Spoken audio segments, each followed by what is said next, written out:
Welcome to Popternative, where we dive into topical discussions from the worlds of pop culture, social media, and sports. Here is your host, Peter Remoliotis, aka PD Beats. PD Beats here from Popternative, speaking to Ludi Lin about the film In a New York Minute, which is going to be available on digital May 3rd. We're going to talk about other projects as well. Welcome to the show, man. It's good to see you. It's super good to be here. Thanks for having me, Pete. It's exciting. I mean, it's pretty cool. So, and it's interesting too with the kind of age of digital media and a lot of content out there and streaming services. You filmed this movie quite a while ago, like before the pandemic. Yeah, that's right. That's right. Before the pandemic, before we even knew that there was going to be anything associated with coronavirus, and lockdown was still a term we only hear in our imaginations and in scary movies. So it's been through a lot, and it's great to have it finally be out there for people to see. My favorite thing about this is just kind of the slice of life, everyday life angle of all these people kind of going through a lot of things. And I'm wondering if, like, as a storyteller, you enjoy these realistic stories where people could instantly, like they're watching the film, they could immediately relate to it, Ludi. Like realistic stories as opposed to fatalities and ripping people's hearts out. I love how you knew where I was going with that, right? Yeah, right. Okay, yeah, realistic stories. No, I think realistic stories are actually the most important stories. Yeah. I think even when you do fantasy and escapist stories, as you should make it as realistic as possible so that some people can relate to it. Because if it's out there, it'll just seem, for the lack of a better term, inauthentic. Yeah, absolutely. Obviously, you go where the opportunities are. There's so many stories to be told, and you're going to be doing them. This film, independent film. You've worked on films that are obviously a lot bigger scale than this. Is it refreshing to kind of be able to work on projects where you see kind of both sides of it, like the independent films and the big scale films? Does that make you like a well-rounded storyteller? Like, do you think about things like that at all?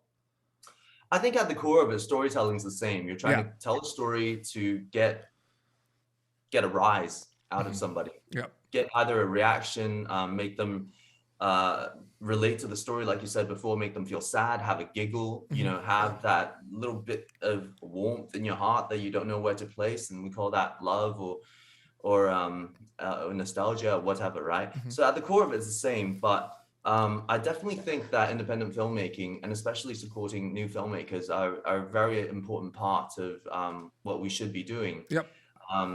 And also, like, as an actor, participating in these films is important, and as an audience, watching these films are important because I think there's a lot of debate around what it is to stereotype a culture, what it is to characterize rather than authentically portray, right? I think same thing when you keep watching the same actors on screen or the same filmmakers on screen and not receive new material through independent filmmaking. And this is how people get up the ranks in order to gain the studio's trust to make big films, right? So when we see always the same things portrayed over and over again and no fresh material, no new blood, then I think we put ourselves in a box and we limit our imagination. So these things actually breed the next generation and a new form of storytelling. That's so well said. And kind of to add to that, you said about kind of the realistic stories, and I mentioned, in a New York Minute, it's like slice of life and everything. And I'm just curious about this.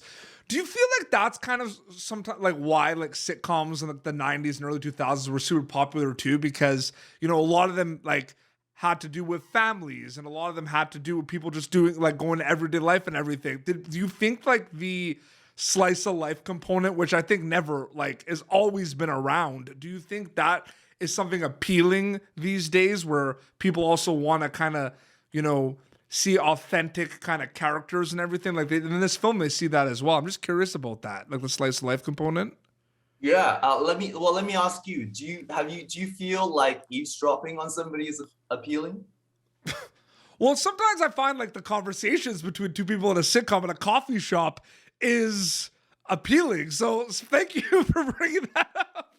Yeah, no, I really look, no judgment, right? That aside, I think it's just interesting and appealing to sit there in a coffee shop, to people watch, to listen to people's conversations, even if you have no idea what they're talking about, even if what they're talking about is like the brand of toothpaste they use that morning, or the how many plies in the toilet paper they use on the can, right? Yeah. So I think all those things are a slice of life, and all those things are interesting because precisely what you said before, it's real, it's realistic. It really relates to you. You relate to it on such a fundamental going to the bathroom level. It's just a fundamental state of being that it's interesting. The film's going to be available May 3rd. People are going to be able to check it out. When they get to watch it, what are you hoping they get out of it takeaway wise? I hope they get the mood. I think one of the things that strikes me the most about the film is like the beautiful cinematography.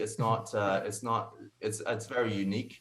And also they get I hope they get the theme of the film. Yep. And I hope they get that through a feeling rather than an understanding. They can relate to it, they can feel it. I think the theme of the film at its core is about, being able to be seen the way you see yourself. Not by others labeling you, but by how you identify. So if you can get that feeling across and how people struggle to actually get that through their life, then that would be wonderful. If not, then I don't know, you can see some sexy moments and some drama. Oh, absolutely. Yeah. And it's a lot different to all the other projects I wanted to kind of talk to you about now. There's you've worked on kind of three what I call like edge of your seat kind of projects. You know what I mean? Like the popcorn worthy projects where you're just kind of the whole time just kind of focused on everything. I mean, it's Mortal Kombat, Power Rangers, and of course Kung Fu on the CW. I mean, those are just kind of fast paced. Those just kind of get you on the edge of your seat. Does it excite you to kind of look back that you have been able to work on? They're all different, but they all are these kind of action, huge worlds. Like, that's pretty cool too, Ludi. Yeah, it really. What excites me when I look back is not about the projects. Not that I can sit on my laurels and look back and go, "Oh, those are beautiful." But the thing that excites me is I never expected any of them to happen, and all of them were surprises along the way. And right now, I'm still not sure what's going to happen in the future. So everything that's about to happen, that will be good or bad, it'll be an experience I'm excited about, because they have been really wonderful experiences in life. It's so interesting. I'm going to be honest with you, right? When did you shoot Power Rangers? Like, Power Rangers was out. That was 2017. I've been wanting to interview you since like for the Power Rangers movie, and I didn't even know that this happened like a week and a half ago. Like, it's funny what you say. You never know about the opportunities. Like, it's a crazy thing. Like, I could definitely relate to what you just said. So you've been doing this for a while. You've been doing this for over 10 years. So right? I've been doing the show since 2015, but my show really started taking off in 2020 because of the pandemic. Okay. Because people were home watching everything, so my views and guests just like skyrocketed, which is that's awesome. I know, it's so crazy, but I mean that's a surprise too. That's a silver lining in the pandemic. Oh, it's so crazy. I mean, it's so crazy to think about and everything. But I mean, so Mortal Kombat specifically. I mean, one of the most iconic video games of all time. But you also land, like, it's one thing to be in the movie, but like you play Liu Kang, like you play one of the most iconic, most loved characters. That's just like a tag team of just kind of overwhelming excitement for you, right? Like, you're in the movie, but you're playing Liu Kang. Like, what's that like when you're cast for that? That's amazing because he was my go-to character. He was a lot of people's go-to character. He was the go-to character. Well, because he was like overpowered in the original games. Yeah. One of his hits counted like double as everybody else's. So if you want to win, go with Liu Kang. So for this as well, I felt like it was going to be an amazing experience. It's such an honor to be able to take that on. Same thing with Power Rangers. My first action figure toy was a Power Ranger, and when I landed the role, that was like another like, is this for real? Like, pinch myself and my dreaming moment. But yeah, with respects to Liu Kang, I'm just really because he's the character that's been in every single game. So he's had so much lore behind him, and in the Mortal Kombat sequel and the movies to follow, really excited to explore Liu Kang's journey further. Yeah. Is there always going to be this like overwhelming pressure a little bit when there is an like when you're working on an adaptation? Like I'm sure excitement's in there as well, but it's like you're coming in like it's adaptations I feel like are always going to be a little scary in the beginning, right? Because you're kind of putting something on screen that people are like familiar with before that, you know what I mean? Yeah, and I'm a huge supporter actually of reimagination adaptations because I think it's like the when the leaves fall in the autumn, right? They have to get churned over so that new plants can grow. You know what I mean? They have to turn like the old material has to become new material so that new fruits can and flowers can bloom. But that irritates me a little bit with people that are like, oh, like with Power Rangers, I love like I just want to set the record straight. Like I loved the Power Rangers movie that you did. It was great. I loved it. I think the movie is amazing, but I will say the first trailer that came out for that movie, I'm not even kidding you, and this was like a talk point I wanted to bring up. Like you know the first trailer, right, where it shows you like it's a video game, not a video game. That whole full trailer, it's one of the best trailers of a movie I've ever seen. Oh, awesome. Like that movie with like the power song and everything. Like I love that so much. You know what I mean? But it's like it's not supposed because people are like, oh, you know, it's new, it's gonna be different than the original and everything. But they're reimaginations. Like I don't think it's fair. Like they're gonna be its own thing. Like that's Power Rangers 2017 movie, Ludi. Yeah. I think the main thing is having that argument, having that debate is actually good because like I'm a little bit too iconoclastic sometimes. I like to reimagine things in a totally different way, and I realize sometimes that just doesn't serve the story or its purpose. You know what I mean? And some things really you need to reimagine some things enough, but retain its core. Yeah. And in acting, I have this one rule, and that is, you should do something as crazy as possible to the extent that you can get away with it. Yeah. No, because absolutely. If it's crazy. People are going to be like, he's an office rocker. I don't even understand what this is about. And they get nothing from it, right? And same thing with reimaginations. Like, for example, like I've never told this before, but oh man, example, exclusive. I'm imagining Liu Kang and I'm going like, maybe he should get a haircut. You know what I mean? And I think that would have thrown up a rocket, right? You're just throwing me a fastball down the middle with like the headline of like, should Liu Kang get a haircut? Reddit's just gonna like go nuts. Yeah, right. I mean, that would have been a disaster. Yeah. We even like talking about Mortal Kombat, and there's a beat in the movie where I put on the headband, and that wasn't worked out in the beginning of the movie, and I tried really hard to get that in because I think that there is, like I said before, a lot of this property belongs to the fans, the fandom, so they deserve, like, for the lack of a better word, fan service, and I don't mean that negatively. I mean that really positively, and I would love to give it if they want it. Before we wrap up quickly, I just want to give a quick shout out, give some love to Kung Fu and the CW because I love the show. I've had a chance to interview a lot of your castmates, just incredible, amazing people. The one thing about that show, Ludi, is everyone is just so pumped and passionate and excited to be working on that show.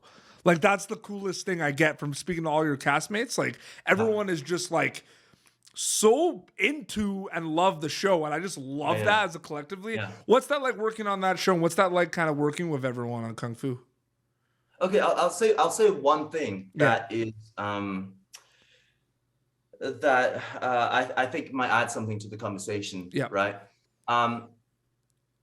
For as amazing as it is to be on the project Kung Fu, right, it is still to this day one of the only shows on broadcast TV that features a full Asian American cast and tells an Asian American story, right? Yeah. So what I was saying before about if you only have one thing, like if you only look toward the one star that they peg as representation for an entire culture, and I'm not saying just Asian culture, any culture, if you just have one icon, one star, one show on TV, then it really puts a box around that. And what we need right now, every single culture, every single person is complex, right? Every single culture is beyond complex, beyond your imagination. So that's why it's been so fabulous to work on a show with Kung Fu, especially to be able to work on such a familiar cast. As you can probably tell, everyone gets along just like a real family. But the show is also family. Like, that's the thing. Like, the theme of family, it will never leave. Like, that's the one thing that just kind of, like, there's always, like, there's the drama with some of the relationships, and, like, there's obviously the legends and the fighting, but the family's, like, never going to leave that show. Right. The family's always there. Yep. And for as great as a portrayal as it is, it's one family. Yep. Right. There are so many different types of Asian families out there. Yeah. Some we can relate to this family, some we can't. So what I'm saying is we need a gamut of things to represent the culture. And that's why it's important to watch shows like Kung Fu. And that's why it's important to watch movies, indie movies, like In a New York Minute. Yep. Because it represents a scope of different lives and different perspectives from different people, even if they are within the same culture. When you're from a different culture, you'll find things to relate with, and you understand that, wow, we really have something deeply in common. So well said. Ludi, thank you so much for your time. It was so great chatting with you on Popternative. Hey, Petey, I'm so glad we got this done finally. Yeah, absolutely. So the movie's going to be available May 3rd on digital in a New York Minute. And where can people follow you on social media to keep updated with everything? Probably Instagram? Yeah, Instagram, Twitter. Lately I've been taking a bit of a break from Twitter just to soak in real life, like do road trip stuff and just feel what the world feels like. But yeah, just the usual places. Ludi Lin, Ludilin. Amazing. Well, this has been Popternative, youtube.com/Popternative for previous episodes. Until next time, it's just Ludi Lin and PD Beats signing off. Thank you for tuning in to Popternative. Make sure to check out our past episodes of Popternative on YouTube. Be sure to like Popternative on Facebook and follow us on Twitter. This has been an Autograph Communications production.